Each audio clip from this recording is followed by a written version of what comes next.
Hey everyone, welcome back to another video. Today we're diving into some absolutely unhinged stories that'll make you question humanity itself. We've got workplace betrayals, family drama that defies belief, and relationship disasters that prove people can be way worse than you ever imagined. So grab a snack, get comfortable, and let's jump right into the chaos. Let's start with this absolute doozy that involves stolen food, false accusations, and a girlfriend who played detective. I'm 24 years old, and I've been living with my roommate Jake for about 8 months now. Great guy, clean, pays his bills on time, never brings random people over at weird hours. We split groceries pretty evenly, each buy our own stuff, and generally stay out of each other's way. About 3 months ago, I started noticing my food going missing. Nothing dramatic at first, just small things. A yogurt here, some leftover pizza there, maybe a sandwich I swore I'd saved for lunch the next day. I figured maybe I was just forgetting what I'd eaten, or maybe Jake was grabbing something in a pinch and would replace it later. But then it got worse. Entire meals I'd prepped for the week would vanish overnight. I'd buy a pack of those fancy protein bars, and half of them would be gone by morning. My special coffee creamer, the expensive kind I splurge on, would disappear faster than it should have. I started getting genuinely annoyed because this stuff adds up, you know. I didn't want to be that roommate who makes a big deal over food, so I started keeping mental notes. Monday, made 4 chicken meals for meal prep. Tuesday morning, only 2 left.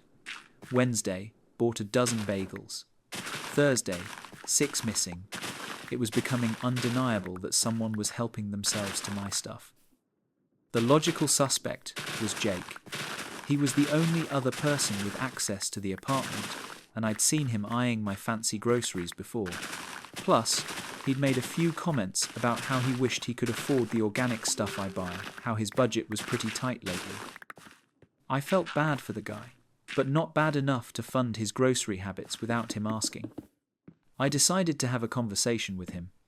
Nothing confrontational, just a casual, "Hey, maybe we could work out a system if you need to borrow food sometimes."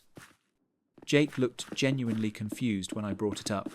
He swore up and down that he wasn't touching my stuff, seemed actually offended that I'd suggest it, but what else was I supposed to think? Things got tense between us after that. Jake started acting weird around me, like he was walking on eggshells. I felt guilty for accusing him, but my food was still disappearing. If anything, it got worse after our conversation. The atmosphere in the apartment became uncomfortable. We barely talked beyond basic pleasantries. I started keeping some of my groceries in my bedroom, which felt absolutely ridiculous, but I was desperate. Then my girlfriend Lisa started staying over more often.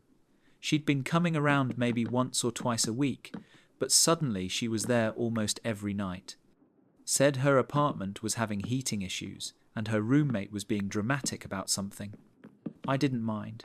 I loved having her around, and she always offered to help with groceries when she stayed over. Actually, Lisa was amazing about it.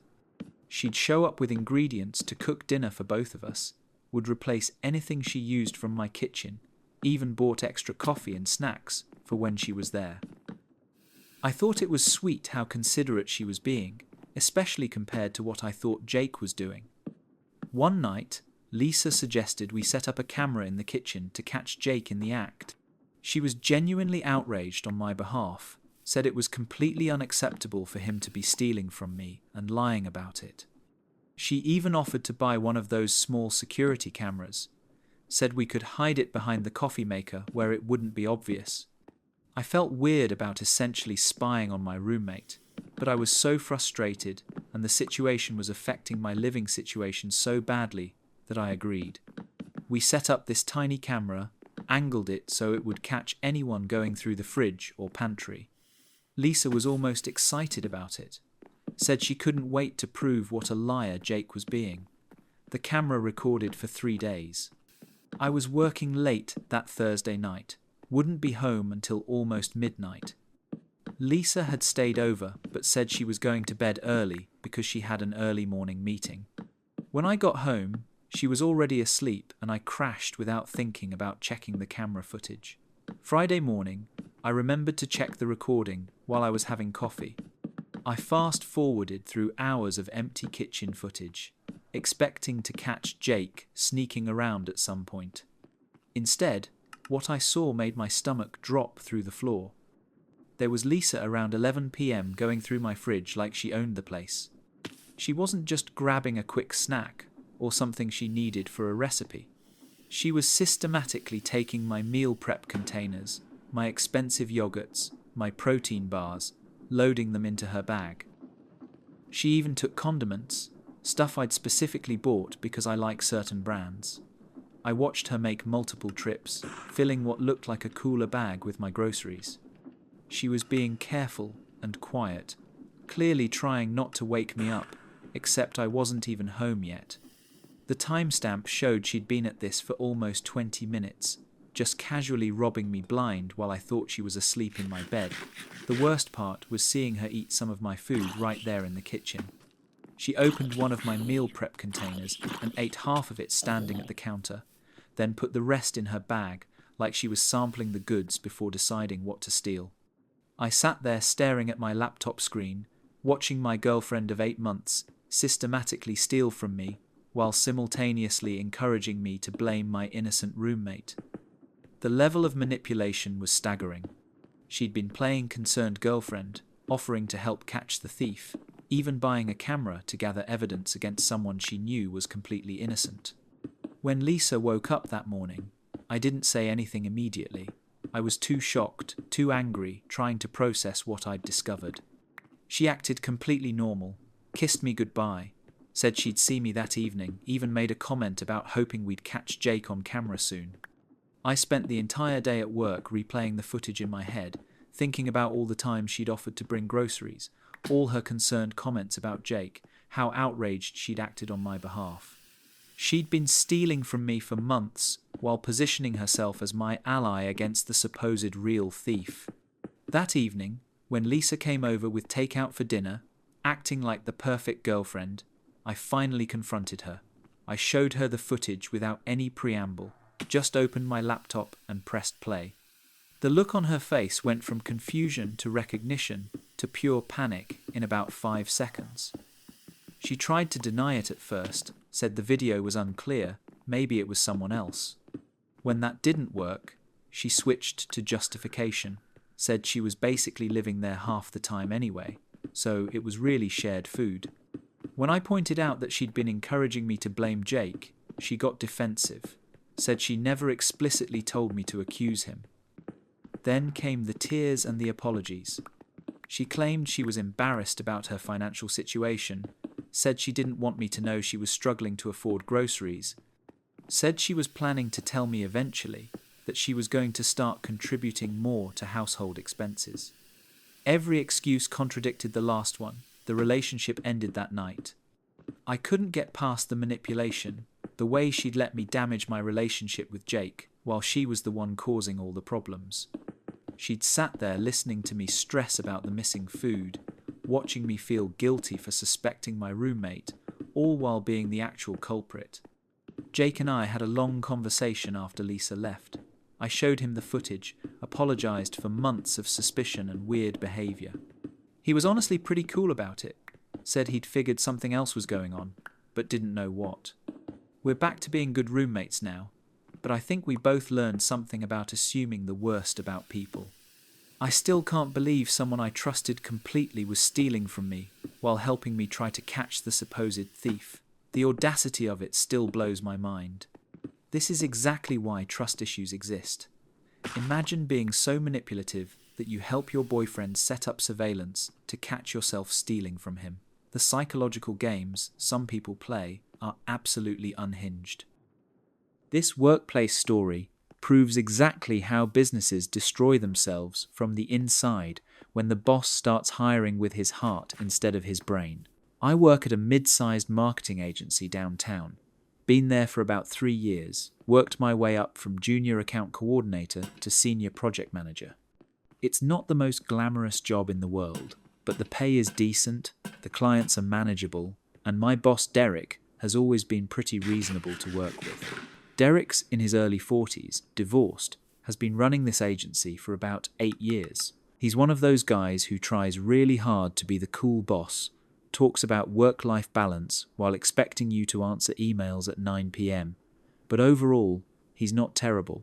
He stays out of the day-to-day operations mostly, lets his managers actually manage, and doesn't micromanage every little decision. About 4 months ago, Derek started dating this woman named Vanessa.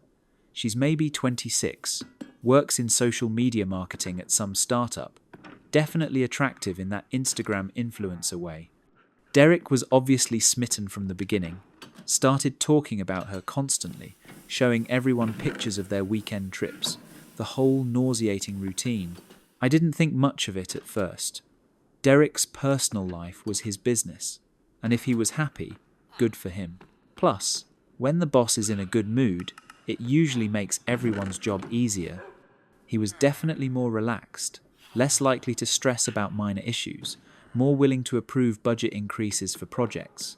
Then, Derek announced that Vanessa would be joining our team as a social media specialist.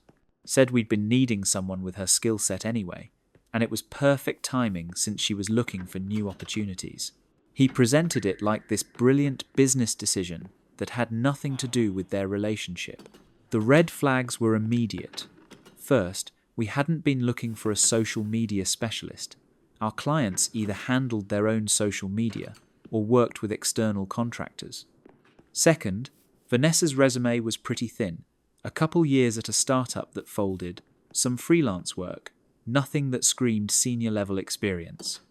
Third, Derek offered her a salary that was about 15,000 more than what I was making when I started in a similar role. But Derek was the boss, and if he wanted to hire his girlfriend, that was his prerogative. I figured maybe she'd prove herself. Maybe she actually did have skills that weren't obvious from her resume. I tried to keep an open mind. Vanessa's first day was a disaster. Derek introduced her to everyone like she was some kind of social media guru, built up these massive expectations about how she was going to revolutionize our client strategies. Then, he basically dumped her on me, said I'd be her supervisor and could help her get oriented. The problem became clear immediately. Vanessa had no idea how to work in a professional agency environment. She was used to the startup world where you just post whatever, whenever, with no client approval processes, no brand guidelines, no legal compliance issues. She couldn't understand why we needed 3 rounds of revisions on a simple Instagram post. Her first client presentation was painful to watch. She'd put together this elaborate social media strategy that completely ignored the client's target demographic, their brand voice, their budget constraints, everything we'd discussed in the briefing meeting. The client was polite, but clearly confused about why we were suggesting TikTok dances for their law firm. After the meeting, I pulled Vanessa aside to give her some feedback, tried to be constructive, explained how our client approval process worked, suggested some resources for learning about different industries. She listened with this blank expression, then said she'd run everything by Derek first before making any changes. That became the pattern. Every piece of feedback I gave her, every suggestion for improvement, every attempt to train her on our processes, she'd immediately go to Derek and present it like I was being difficult or trying to sabotage her. Derek would then come to me and ask why I was being so hard on Vanessa, said she was just adjusting to a new environment and needed support. Meanwhile, Vanessa's work quality remained consistently terrible. She'd post content without client approval, use copyrighted images without licensing, ignore brand guidelines completely. I was spending hours every day fixing her mistakes, redoing her work, apologizing to clients for deliverables that should never have been sent out. The worst part was that Derek refused to see any of it. When clients complained about social media content, he'd blame miscommunication or unrealistic expectations. When I showed him examples of Vanessa's mistakes, he'd say she was still learning and everyone makes errors. When other team members started complaining about having to redo her work, he said they needed to be more collaborative. It became clear that Derek had no intention of actually managing Vanessa or holding her accountable for her performance. She was his girlfriend, and in his mind that meant she was automatically qualified, and any criticism was just workplace politics. 3 months in, I was basically doing 2 full-time jobs, my regular project management responsibilities, plus fixing everything Vanessa touched, plus training her on basics she should have known before being hired. I was working 12-hour days regularly, staying late to repair client relationships, coming in early to review her work before it went out. I tried talking to Derek about the workload issue, explained that I was spending more time managing Vanessa's mistakes than doing my actual job, suggested maybe she needed more formal training or a different role that better matched her experience level. Derek's response was to tell me I was being territorial and needed to embrace change. The breaking point came during a major client campaign launch. We were handling social media for a product release. Everything had been planned for weeks. Content calendar approved, posts scheduled, influencer partnerships arranged. Vanessa decided at the last minute that the approved content was boring and completely changed the messaging without telling anyone. She posted content that contradicted the main advertising campaign, used unauthorized product photos, and included claims about the product that weren't legally approved. The client was furious, threatened to pull their account, demanded to know how something like this could happen. I spent the entire weekend doing damage control, working with legal to address the compliance issues, negotiating with the client to save the relationship, rebuilding the entire campaign from scratch. Vanessa, meanwhile, was at some music festival with Derek, posting Instagram stories about how great their relationship was. Monday morning, Derek called a team meeting to discuss what had gone wrong with the campaign. He presented it like it was a communication breakdown, a learning opportunity for everyone, never mentioned that his girlfriend had single-handedly sabotaged weeks of work. That's when I realized this situation was never going to improve. Derek was never going to hold Vanessa accountable, because doing so would mean admitting he'd made a mistake hiring her. He'd rather sacrifice client relationships and employee morale than deal with the awkwardness of managing his girlfriend. I started looking for new jobs that same week, updated my resume, reached out to contacts, started interviewing with other agencies. I wasn't going to destroy my career, covering for someone who had no business being in her position. 2 weeks later, I got an offer from a competing agency. Better salary, better title, better work environment. When I gave Derek my notice, he seemed genuinely shocked. Asked what he could do to keep me, offered a raise, promised things would get better. I told him honestly that I couldn't continue doing 2 jobs for the price of 1, that the situation with Vanessa was unsustainable, that I needed to work somewhere my contributions were valued. He got defensive, said I was being unprofessional bringing up personal relationships, that Vanessa was a valuable team member who just needed time to develop. My last day was 3 weeks ago. I heard through former colleagues that the client I'd spent the weekend saving ended up pulling their account anyway. 2 other team members have given notice since I left. Vanessa is apparently now the senior social media specialist, basically running the department she's completely unqualified to handle. Derek made his choice.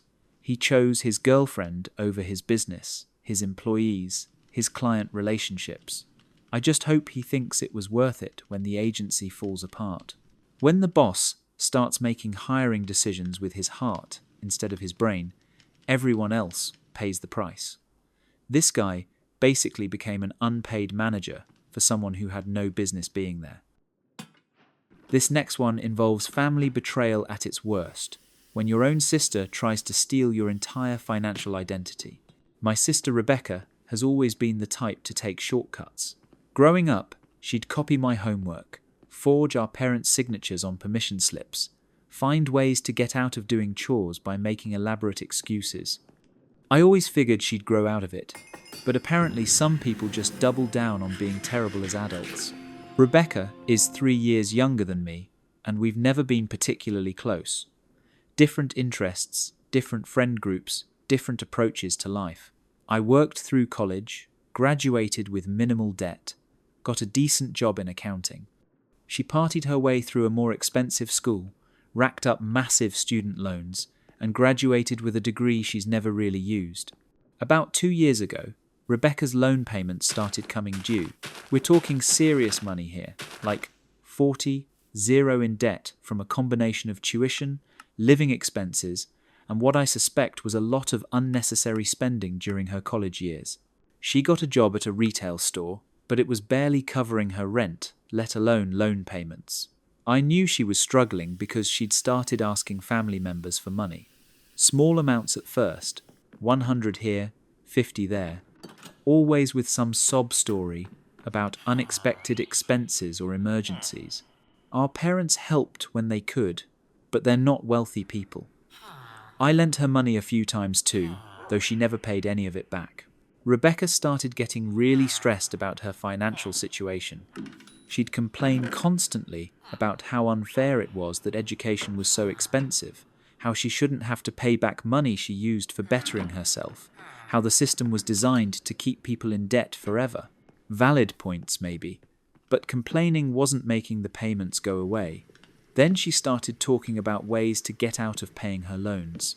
She'd researched bankruptcy, looked into income-driven repayment plans, even considered moving to another country to escape the debt. None of these options were realistic for her situation, but she was getting desperate. About 6 months ago, Rebecca started asking me weird questions about my financial situation, how much I made, what my credit score was, whether I had any major debts. I thought she was just comparing our situations, maybe feeling bad about her own choices. I didn't think much of it. She also started asking for copies of documents, said she needed help with her taxes, wanted to see how I'd organized my paperwork, needed examples of properly filled out forms. I helped her out, figured it was good that she was finally trying to get her finances in order. Looking back, I should have been suspicious when she asked for a copy of my social security card. She said she'd lost hers and needed the format to request a replacement. I thought it was a weird request, but she was my sister, and I trusted her. I made her a copy and didn't think about it again. The first sign something was wrong came when I got a call from my bank about unusual activity on my account. Someone had tried to open a credit card using my information, but there were inconsistencies in the application that flagged it for review. I figured it was just identity theft.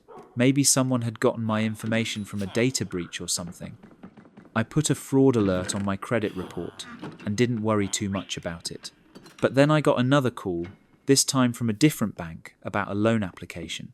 Then another credit card company, then a mortgage broker. Someone was definitely using my identity, and they were being aggressive about it. I pulled my credit report and found multiple hard inquiries, all recent, all for significant amounts of credit. Whoever was doing this wasn't just trying to get a quick cash advance. They were attempting to access serious money using my identity and credit score. The mortgage application was what really scared me. Someone had applied for a 200 zero home loan using my information. If that had gone through, I would have been legally responsible for a massive debt I never agreed to take on. I spent hours on the phone with credit agencies, banks, and fraud departments trying to sort out the mess. Everyone kept asking if I had any idea who might have access to my personal information. I kept saying no, it must be some random criminal who got my data somehow. Then I got a call that changed everything. A loan officer from Rebecca's student loan company called me by mistake. They were trying to reach her about a payment transfer request, but somehow they'd gotten my number. During the conversation, they mentioned that someone had been trying to transfer her loans to a different social security number, claiming there had been an error in the original application. That's when it clicked. I asked the loan officer what social security number they had on file for the transfer request. They couldn't give me the full number for privacy reasons, but they confirmed the last 4 digits, my last 4 digits. Rebecca had been trying to transfer her student loan debt to my social security number. She was attempting to make me legally responsible for her MOV 40 in educational debt.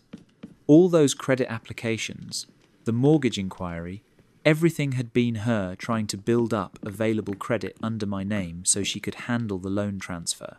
I confronted her immediately, called her while I was still on the phone with the loan company, asked her directly if she'd been using my identity to try to get out of her student loan payments. She hung up on me. When I showed up at her apartment an hour later, she tried to play innocent at first, said she had no idea what I was talking about. Maybe someone was using both our identities. What a crazy coincidence. But I had too much evidence by then. I'd brought copies of all the credit applications, the loan transfer request, even the timeline of when she'd asked me for various documents. Everything lined up perfectly with her attempts to steal my identity. Eventually, she broke down and admitted it. Said she was desperate, couldn't handle the debt payments, thought she could just transfer everything to my name and I'd never find out. She actually seemed to think this was a reasonable plan, like I wouldn't notice taking on 40 in debt. The worst part was her justification. She said I made more money than her, had better credit, could handle the payments easier than she could, like that gave her the right to steal my identity and saddle me with her debt. She even suggested we could work out a payment plan where she'd pay me back gradually, as if that made identity theft acceptable. I reported her to the police that same day, filed reports with the credit agencies, the banks, everyone who needed to know that the applications had been fraudulent.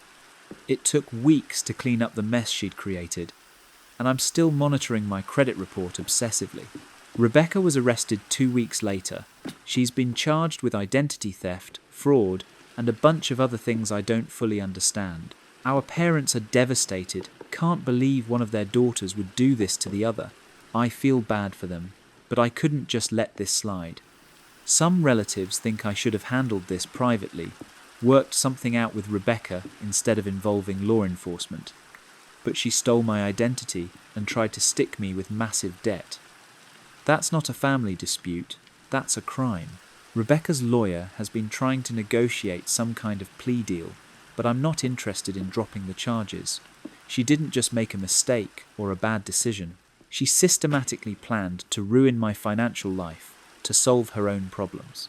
I still can't believe my own sister thought it was acceptable to steal my identity. The level of entitlement and selfishness is staggering. This is absolutely insane. Your own sister trying to transfer 40 in debt to your name and thinking you'd never notice. The audacity is breathtaking. And then having the nerve to suggest a payment plan after committing identity theft against family. This story involves a 2-year deception that'll make you question every friendship you've ever had. I'm 28 and I've been best friends with Hannah since high school. We went to college together, lived in the same dorm freshman year, shared everything. She was the person I called when Tyler and I broke up, the one who brought me ice cream and listened to me cry about missing him, even though I knew the breakup was the right decision. Tyler and I had dated for about 1.5 years in college. We broke up amicably when he transferred schools, just one of those situations where long distance wasn't going to work for either of us. No drama, no hard feelings. We stayed in touch as friends and genuinely wished each other well. After Tyler transferred, he started dating someone new pretty quickly. He'd mention her occasionally when we talked, said her name was Jessica, that they'd met through a dating app, that things were going really well. I was happy for him, honestly. Tyler's a good guy, and I wanted him to find someone who made him happy. Hannah seemed less thrilled about Tyler moving on. She'd make little comments about how quickly he'd found someone new, how he probably wasn't over me yet, how rebound relationships never last. I figured she was just being protective, maybe worried that I was more hurt about his new relationship than I was letting on. About 6 months after Tyler transferred, Hannah started acting weird about her own dating life. She'd always been pretty open about the guys she was seeing, would show me their dating app profiles, ask for advice about what to wear on dates, debrief every interaction in exhaustive detail. Suddenly, She became secretive. She'd get text messages and smile at her phone, then quickly put it away. When I asked who she was talking to, she'd get vague. She started declining plans, saying she had dates, but being mysterious about who with. When I'd ask how things went, she'd just say they were going well and change the subject. I thought maybe she'd found someone she really liked and was being cautious about jinxing it. Hannah had a tendency to get excited about guys too quickly, and then be devastated when things didn't work out. Maybe she was trying to protect herself by keeping this relationship more private. The secrecy went on for months. Hannah would disappear for hours at a time, claiming to be on dates or video calls with her mystery boyfriend. She'd mention him occasionally, always in vague terms, said his name was Jake, that he lived in another state, that they were taking things slow because of the distance. Something about the situation felt off to me, but I couldn't put my finger on what. Hannah seemed happy, was smiling more, seemed more confident. If she'd found someone who made her feel good about herself, why was she being so secretive about it? About a year into Hannah's mysterious relationship, I was visiting Tyler at his new school. We'd maintained our friendship, and I had some free time during spring break, so I drove down to see how he was settling in. It was nice catching up in person, seeing his new apartment, meeting some of his friends. During dinner, Tyler started talking about Jessica, his girlfriend, how sweet she was, how much they had in common, how easy it was to talk to her about anything. He seemed really smitten, which made me genuinely happy for him. Then he showed me a picture of them together from a recent date, except there was no Jessica in the picture. It was just Tyler alone holding his phone like he was taking a selfie with someone, but the other half of the photo was empty. When I asked about it, Tyler looked confused, said Jessica was camera shy, that she'd stepped out of frame right before he took the shot. That seemed odd, but people have different comfort levels with photos. Maybe Jessica just didn't like having her picture taken. But then Tyler showed me more photos from their relationship, and they were all the same. Tyler alone, or Tyler with empty space where his girlfriend should be, or Tyler pointing at something off camera that apparently was Jessica. I started asking more questions about Jessica. What did she look like? Where was she from? What did she do for work? Tyler's answers were surprisingly vague for someone he'd been dating for over a year. He said she was brunette, maybe 5'6", worked in marketing, grew up in the Midwest, generic details that could describe thousands of people. When I asked if I could meet Jessica during my visit, Tyler said she was busy with work, but maybe next time. He seemed disappointed about it, like he'd really wanted us to meet, but she'd cancelled at the last minute. The more he talked about her, the more something felt wrong. That night, I started putting pieces together. Tyler's girlfriend, Jessica, was supposedly from the Midwest, worked in marketing, and was very private about photos. Hannah's mysterious boyfriend, Jake, was supposedly from another state, and she'd been secretive about their relationship for over a year. The timeline matched up perfectly with when Tyler had started dating Jessica. I started thinking about all the times Hannah had been unavailable, claiming to be on video calls with Jake.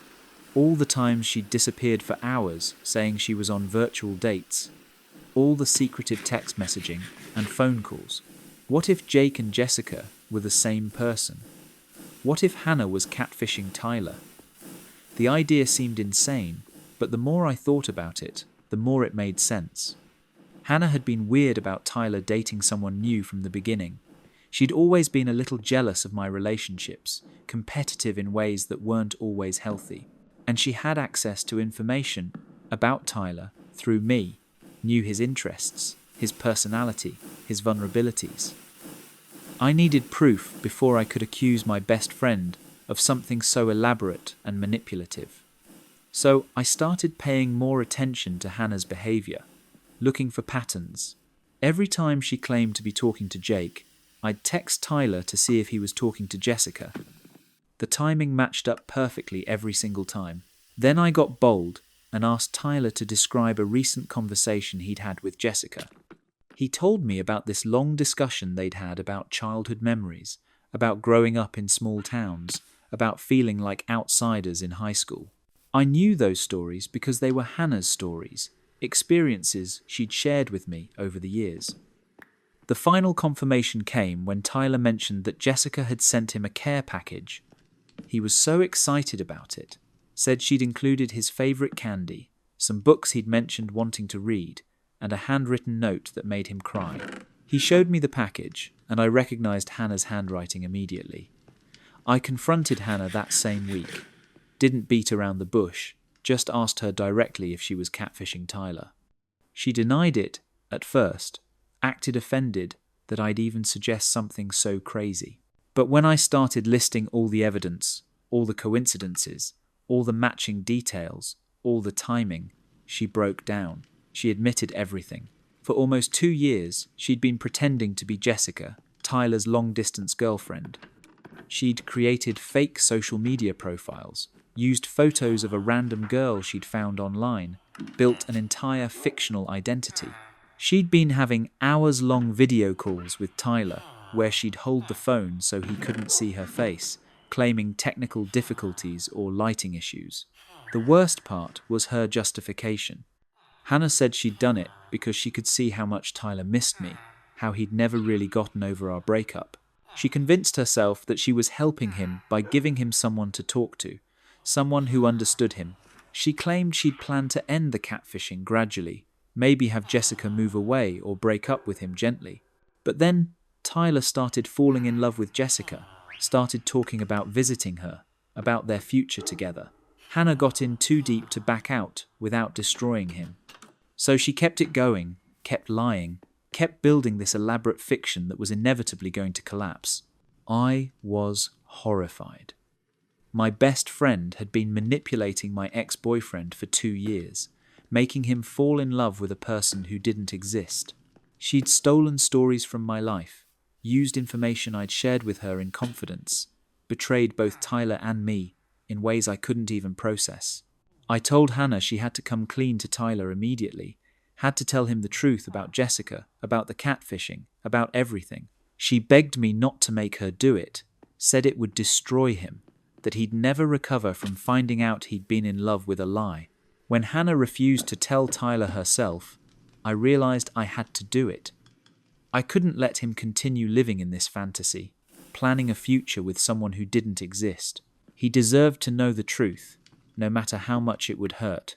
I drove back to Tyler's school the next weekend and told him everything, showed him the evidence, explained Hannah's confession, laid out the entire 2-year deception. Tyler went through every emotion possible: denial, anger, heartbreak, betrayal. He'd been planning to propose to Jessica next month, had bought a ring, had been saving money to visit her. The aftermath was devastating for everyone involved. Tyler was crushed, not just by the breakup, but by the realization that someone he trusted had manipulated him so completely. Hannah lost her best friend and had to live with the knowledge that she'd caused incredible pain to someone who'd never done anything to hurt her. I lost my best friend too. I couldn't forgive Hannah for what she'd done, couldn't trust someone who was capable of such elaborate manipulation and deception. The friendship we'd built over years was destroyed by her selfishness and jealousy. Tyler and I don't talk anymore either, not because of anger, but because I'm too connected to the source of his pain. Every time he sees me, he's reminded of Hannah, of Jessica, of the 2 years he spent falling in love with a lie. Hannah moved away a few months later, said she couldn't handle the guilt and the social fallout from what she'd done. I heard she's in therapy, trying to understand why she thought catfishing was acceptable, why she let it go on for so long. I still can't wrap my head around the level of deception involved. Creating fake profiles, maintaining a fictional identity for 2 years, watching someone fall in love with a complete fabrication. The amount of time and energy Hannah put into this lie is staggering. Sometimes I wonder if I should have figured it out sooner, if there were signs I missed. But I never imagined my best friend was capable of something so manipulative and cruel. 2 years of elaborate catfishing, stealing someone else's stories, watching a person fall in love with a complete fabrication. The psychological manipulation involved is terrifying, and the fact that she was planning to let him propose to a fictional person shows how far she was willing to let this spiral. This final story is going to leave you questioning everything you thought you knew about family loyalty and financial manipulation. I'm the oldest of 3 kids, always been the responsible one, the one who worked through college, saved money, made practical decisions. My sister Jenna is the middle child, and she's always been Mom's favourite, not even subtle about it, just obvious preferential treatment her entire life. When Jenna got engaged last year, my mum was over the moon. Started planning this elaborate wedding immediately, talking about venues and flowers and dresses like money was no object. Jenna wanted everything to be perfect, and Mom was determined to make it happen. Mom told everyone she'd been saving for Jenna's wedding since she was born, had a special account set aside just for this purpose, said she wanted to give her daughter the fairy tale wedding she'd always dreamed of. The budget she was talking about was around 30, which seemed reasonable for the kind of celebration they were planning. For months, Mom and Jenna spent every weekend visiting venues, tasting cakes, trying on dresses. They'd call me constantly to get my opinion on colour schemes and centerpieces, acting like I was intimately involved in the planning process. Even though I lived 3 hours away and was barely consulted on actual decisions, I was happy for Jenna, honestly. She'd found a great guy, they seemed genuinely in love, and if Mum wanted to throw them an expensive party, that was her choice. I offered to help with whatever they needed, maybe handle some of the coordination since I'm good at organising events. About 6 months before the wedding, Mum started making comments about how expensive everything was turning out to be. Said the venue costs were higher than expected, the catering was more elaborate than she'd planned, the flowers were seasonal and pricey, but she insisted everything was under control, that she had it handled. Then, 3 months before the wedding, Mum called me in a panic. Said there had been a problem with the wedding fund, that some unexpected expenses had come up, that she was going to need help covering the final payments.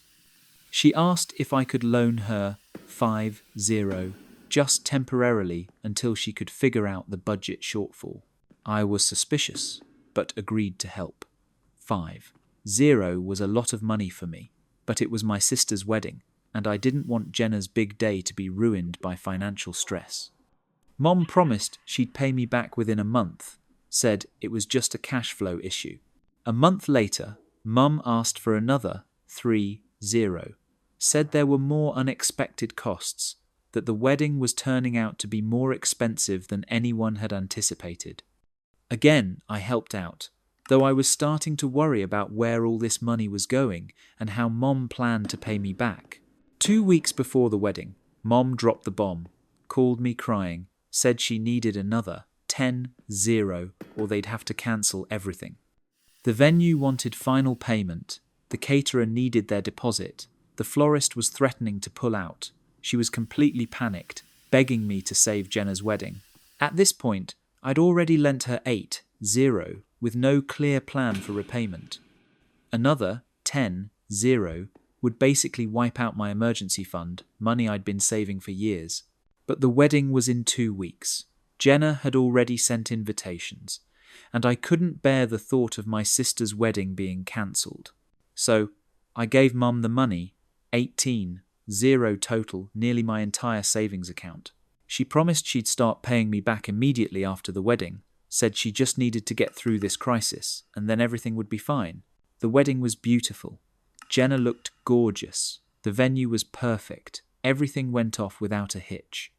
Mom spent the entire day accepting compliments on how lovely everything was, how perfect the planning had been, how generous she was to give her daughter such an amazing celebration. After the wedding, I started asking Mom about repayment plans. She kept saying she needed a few more weeks to get her finances sorted out, that she was working on it, that I shouldn't worry. Weeks turned into months, and I wasn't seeing any money. Finally, I sat Mum down and asked her directly what had happened to the wedding fund she'd supposedly been saving for years. Where had all that money gone? Why had she needed to borrow so much from me when she claimed to have everything covered? That's when she broke down and told me the truth. There had never been a wedding fund. She'd spent years talking about saving for Jenna's wedding, but she'd never actually set aside any money for it. Every dollar I'd given her had gone directly to wedding expenses because she'd had no savings whatsoever. But it gets worse. About 6 months before Jenna's engagement, Mum had gone on an expensive cruise with her boyfriend. 2 weeks in the Mediterranean, fancy cabin, excursions at every port, the whole luxury experience. She'd spent over 15 on that trip, money she'd taken from her general savings account. When Jenna got engaged and Mum realised she actually needed to pay for a wedding, she panicked. She'd spent the money she should have been saving for her daughter's future on a vacation for herself. Rather than admitting this to Jenna or scaling back the wedding plans, she decided to manipulate me into funding the entire celebration. I was furious. Mum had lied to me for months, let me believe I was helping with a temporary cash flow problem when actually I was paying for my sister's entire wedding. She'd spent years bragging about how she was saving for this day, then spent the money on herself and expected me to cover the difference. When I confronted Mum about the cruise, she got defensive, said she deserved to enjoy her life, that she'd worked hard and earned the right to take vacations, said I was being selfish for begrudging her a little happiness, completely ignored the fact that she'd lied to me and manipulated me into paying for something that was supposed to be her responsibility. I demanded that she start paying me back immediately. 18 was serious money, and I needed it back.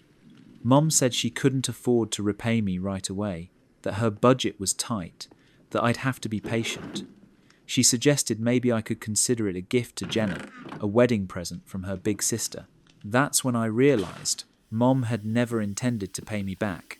She'd manipulated me into funding Jenna's wedding by making me think it was a temporary loan when actually she was planning to treat it like a gift I'd volunteered to give. I told Jenna everything, explained that Mum had lied about the wedding fund, that she'd spent the money on a cruise, that I'd paid for the entire wedding under false pretenses. I expected Jenna to be as outraged as I was, to demand that Mum find a way to repay me. Instead, Jenna got angry at me, said I was trying to ruin her marriage by bringing up money issues, that I should have talked to Mum privately instead of involving her. She actually suggested that, since I made more money than Mum, I could afford to lose 18 more easily than Mum could afford to pay it back. The family basically chose sides, and I was outnumbered.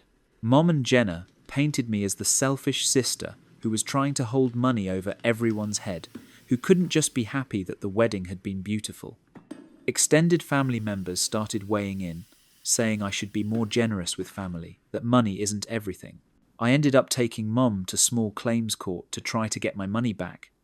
Had to sue my own mother to recover the 18 she'd manipulated me into lending her. The whole process was humiliating and expensive, but I couldn't afford to just write off that much money. During the court proceedings, everything came out. The cruise receipts, the timeline of when Mom had asked for money, the fact that there had never been any wedding savings. The judge ruled in my favour, ordered Mum to repay me in monthly instalments over 2 years. Mom was furious about the judgment, said I'd embarrassed the family by airing our business in court. She made the minimum payments required by law, but treated me like I was some kind of loan shark the entire time. Family gatherings became incredibly awkward, with Mum barely speaking to me and Jenna acting like I was the villain in the situation. The worst part was how Mum continued to play the victim. She'd tell people that I'd sued her over helping with wedding expenses, conveniently leaving out the part about lying to me and spending the wedding money on a cruise. It took almost 3 years to get all my money back. 3 years of tense family relationships, awkward holidays, and passive-aggressive comments about how money had torn our family apart. Mom never once apologised for lying to me, or acknowledged that she'd manipulated me into paying for something that was supposed to be her responsibility. Jenna and I barely speak now. She never got over the fact that I'd involved the courts in what she considered a family matter. She acts like I'm the one who created the problem by expecting to be repaid for money I'd lent under false pretenses.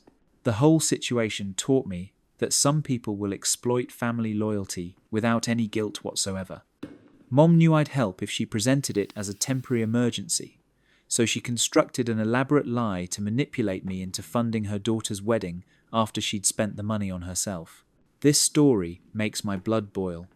A mother who lies to her own daughter, spends wedding money on a luxury cruise, then manipulates another daughter into paying for the entire celebration.